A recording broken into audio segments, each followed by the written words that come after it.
What's the meaning of anther?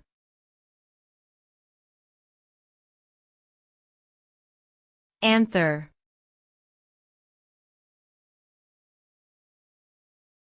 Anther.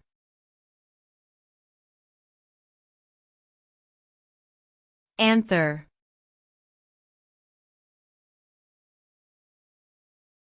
Anther.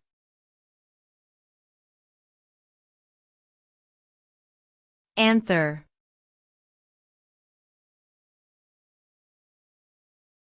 Anther refers to the part of a flower's stamen that contains the pollen-producing structures.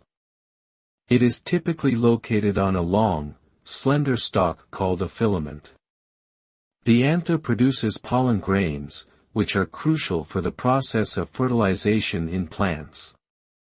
When a pollinator, like a bee, lands on a flower, the pollen sticks to its body and is transported to other flowers, allowing for cross-pollination and the production of seeds.